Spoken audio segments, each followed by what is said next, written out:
Thanks for the opportunity. By way of introduction, I am a professional writer. Having brought 2 books to market previously, I would love to be able to stand here in front of you and tell you that I'm a novelist, but I can't do that. And the reason I can't do that is because there's no money in writing books. The stats speak for themselves. 50% of full-time writers in the US are unable to earn the minimum wage. That's a stark fact, and it's repeated everywhere in the globe. There is no money in writing. Sadly, it's not a new problem. In 1936, George Orwell wrote, "There's only one way to make money at writing, and that's to marry a publisher's daughter." The world has changed. We clearly wouldn't go out with that kind of statement today. Those are the words of the past. But unfortunately, they're also the words of the present, because right now, writers can't earn money from writing. From Fableration's perspective, what we're trying to do is to make sure that those are not the words of tomorrow. The truth is, the economics of publishing are broken. Most writers struggle to find an audience. Even those who are lucky enough to be snapped up by a traditional publisher, only 6.7% of those people can sell more than 10,000 books in their first year. And if they bring the book to market on their own as an independent author, 90% of those books sell less than 100 copies in their lifetime. While those numbers made me feel better about my own sales, I won't tell you how many I sold, but it was more than 100, they still make for pretty stark reading. Because when you think about how much an author earns from bringing a book to market, everybody takes their money out of the pile before it comes to the creator at the end, and a writer typically earns $1 out of a $10 book. Even if they sell 10,000 copies of their book, that is only $10,000. That is not enough for anybody to live. So, why is that a problem? Well, first of all, the reason that writers can't find an audience is that their books are classified in genres. Everybody know what genres are? Mystery, science fiction, fantasy. If you search for fantasy on Amazon, you will get 70,000 results. That's why you can't find an audience as a writer. If you want your work to be found, to stand out from the other 70,000 books in the crowd, then what you have to do is you have to pay to play. Considering that you can only earn $1 per book, where is the ROI in paying to play? Genres are simply a marketing tool that were made up by the ancient Greeks. It was quite easy back in those days. Your book was either a tragedy or a comedy.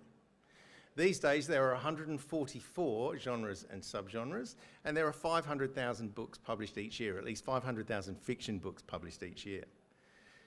It doesn't make sense to put them into buckets where there are thousands of other competitors. As a tool, genres are no longer fit for purpose. Secondly, as I've mentioned before, writers are the last people in the queue for royalties. It made sense when everybody bought their books from bookstores that bookstores took a significant proportion of the profit because they had to pay for the bricks and mortar store that surrounded the books. But what doesn't make sense is that the online retailers like Amazon and other retailers still take the large majority of royalties at the point of sale. What they're doing is they're profiteering at the expense of creatives. Finally, from a publisher's perspective, a publisher carries all the risk of bringing a book to market. They have to take a punt on a writer. They have to decide whether they think a book is going to be worth any money, and it's up to them to either win or lose on their investment.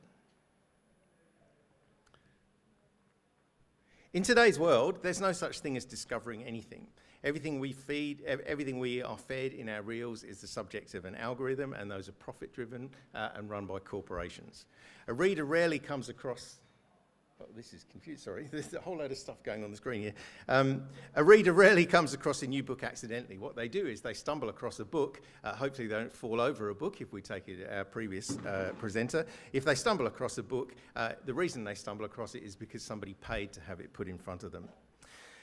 In addition, we see this in social media. Social media takes us down a rabbit hole. It feeds us the same stuff all of the time, and our children are addicted to it. I cannot get either of my 2 children to read a book because they are watching stuff that is being fed to them by something that has been paid to give them that information.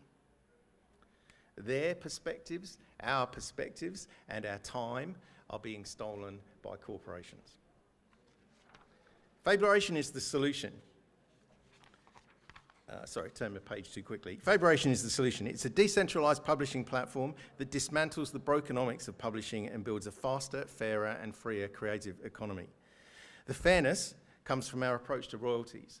We're using blockchain technology to make it so that when there's a transaction between 2 people, the royalties are paid immediately, and that 95% of those royalties go to the creative. It's faster because we're using blockchain technology to distribute the royalties the moment the transaction is complete. And it's freer because our AI-powered discovery is allowing books to be searched for on a much deeper level. Instead of searching for fantasy on Fableration, you would search for exactly what you're looking for.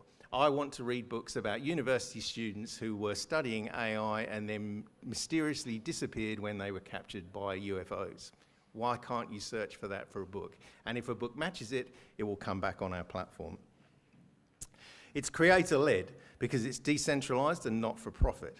Control of the platform, and importantly, control of the AI, will rest with the community of users. And what that does is that gives us the confidence to take the story of AI out to the publishing market, which is a real sore point for writers. Thank you. Fableration is a place where readers, writers, and publishers come together, and they work together to guide and shape the future of publishing. On Fableration, you'll find words that matter, new trends, and formats you weren't expecting. We've assembled a team that includes... Oh, I can't go backwards. That includes me, Lisa Wade, the FinTech Female of the Year 2024, who is a blockchain expert, an award-winning publisher in the UK. Thank you, and I need to stop. Thank you very much. Thank you so much. So please welcome our judges to ask questions. Thank you.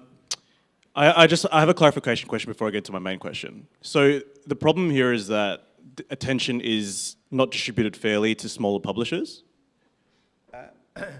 And the solution is distributing that more efficiently? No. The issue is beyond small publishers. The issue is with all books and all publishers, whether it's independent or traditional. Okay, got you. Okay. So if we assume from like an entertainment industry standpoint, I mean, I guess my perspective is in gaming, movies, music, where 90% of the attention floods to 10% because it's just a hit-driven industry. Yep. How exactly is that solving for, presumably, books have the same sort of dynamic? Yeah, they do. The answer is that actually what happens is, it's funny having to lean down, sorry. The answer in the publishing world is that people are having to pay to play for promotion. On our platform, there's no promotion allowed. The AI search brings back pure search results that allows one book to be brought back above the other. So if you're searching for a particular type of thing, it will bring that back as a result without manipulation and without pay to play. It's pure search. Okay. So if you apply that to other industries, it can actually work in those 2. Okay, thank you. Well done, Pete Salmon. And my question is it kind of like a Web3 startups? Like, because I see that you got token there. Yes, Web3. Our challenge is that we need to bring Web2 audience to a Web3 startup. We're working with a Web3 company called CloudTech, who are actually incubating us as a product. And we're working with an AI expert company called Keep Simple AI, who are on here, who are building that component for us too. Thank you. So could you elaborate more about like the token structures and also like how you're going to engage with the communities? And also, is it like the token ties to the IP, the profit streaming, like something like that? Yeah, well, I don't think I've got time to answer that question. The simple answer is that what we're doing, rather than, if you look at crypto is a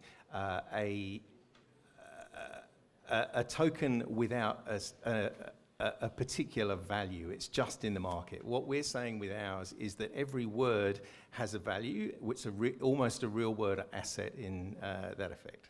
So. Probably my view is a little bit similar to lead. It's like I feel for the artist world or the entertainment, or even especially artist world. There's some people try to solve the similar problem in the painting area, in the artist world. But the point is, in the reality, people only got the attention from the top one. So the most beautiful painting and the most wonderful writing part, right? So especially with the AI, in the AI era, and painting, music, and novels can be generated. So lots of middle or even